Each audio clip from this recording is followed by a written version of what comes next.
going to be key, we believe, in assuring the long-term stability of Afghanistan. It gets to the core of how we, as Americans and our allies, support universal human rights as we engage in the world. It's one key area where I think we can all help, and we definitely should not let down the women of Afghanistan.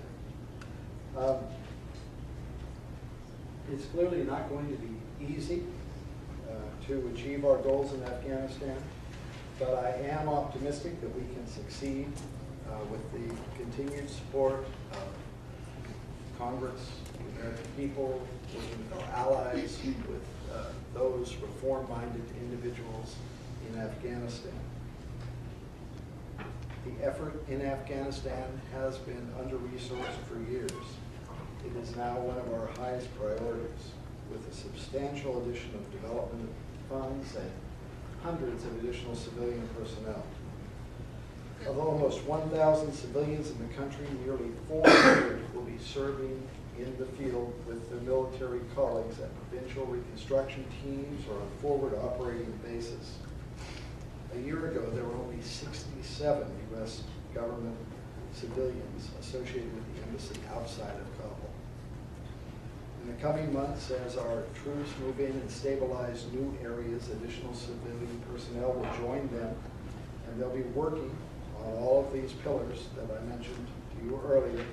We have senior civilian representatives as U.S. counterparts to military commanders in each of the 4 regional commands around Afghanistan.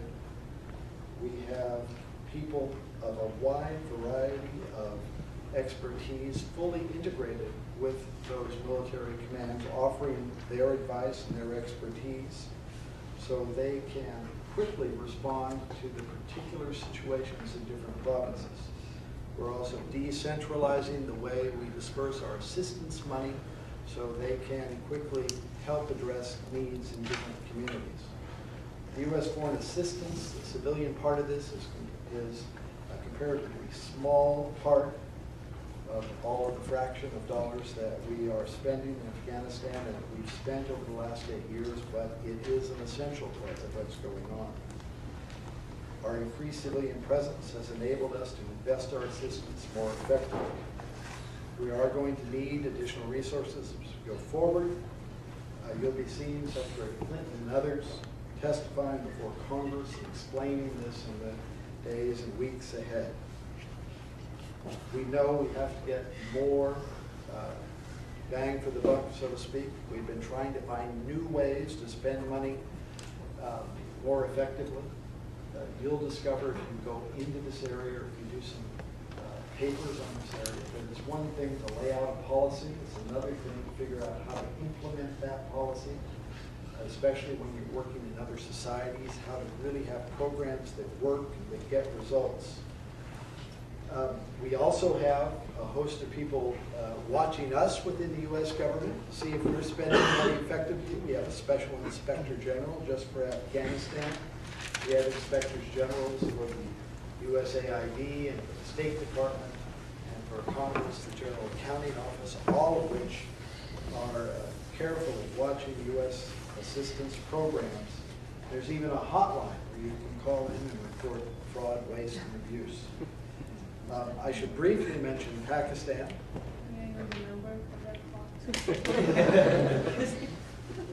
You can know that number. I should briefly mention Pakistan. As I mentioned earlier, you can't really talk about Afghanistan without talking about Pakistan. And of course, the news in the past couple of days has underscored that by the reported arrest and capture of number 2 in the Taliban organization in Karachi in Pakistan. In 2009, we made a decision to increase our support for Pakistan in the economic field while continuing significant support for Pakistan in the military field. We worked closely with Pakistan throughout the year. It was a challenging year. We didn't always agree on everything, but it was a productive one. I believe firmly that our relations with both countries, between the two governments, are better today than they were a year ago, and that while difficulties remain, we are moving in the right direction.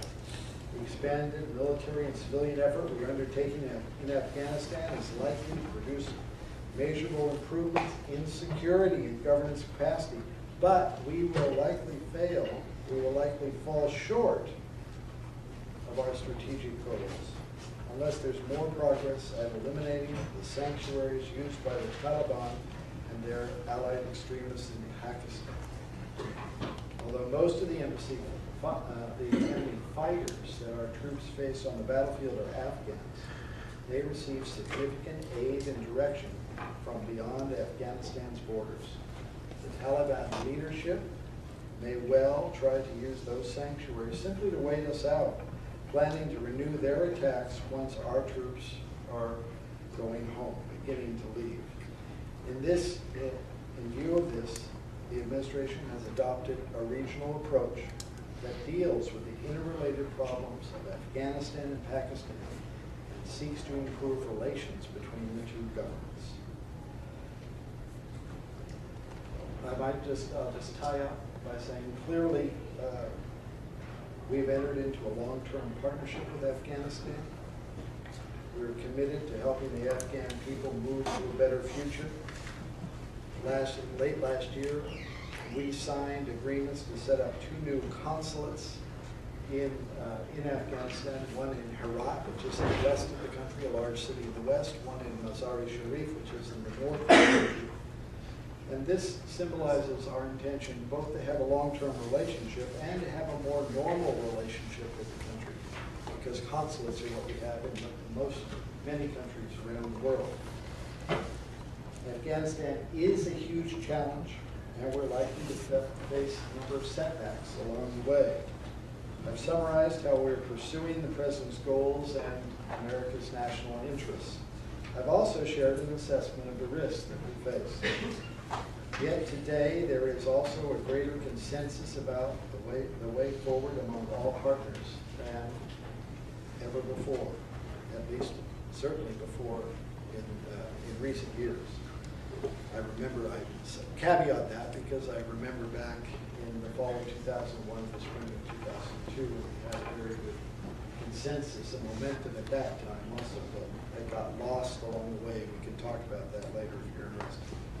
There are more resources than ever before, with more on the way. And at this moment, I really think we have an opportunity to achieve much good for the future of Afghanistan and for the future of the United States. I think it's important for all of us to remember, whatever you decide to conclude on Afghan policy, that we owe a strong vote of thanks to all the men and women serving in Afghanistan, both at the U.S. mission, those from our armed forces, those serving from allied countries around the world, those serving in NGOs and the international community, those serving in the UN. They're all working extremely hard every day to try and do their very best for Afghanistan and for their sense of a greater purpose, in the sense of the U.S. employees.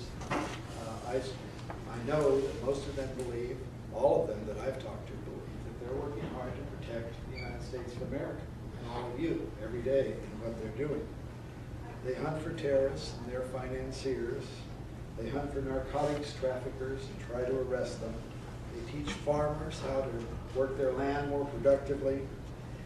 They assist in building roads and dams, power stations, schools, and community centers. They spend their days in Afghan prisons, advising authorities how to classify and separate irreconcilables from the petty criminals who can be reintegrated easily into society. They advise government ministers and governors and mayors on the best practices in public administration. They work to make air traffic safer. They open new doors and learning opportunities for Afghan girls and boys. They explain to Afghan women what their rights are under existing Afghan law and the Afghan Constitution. They work extremely hard in many, many other ways to help Afghanistan stand on its own and to handle the threats that it faces. So thank you very much.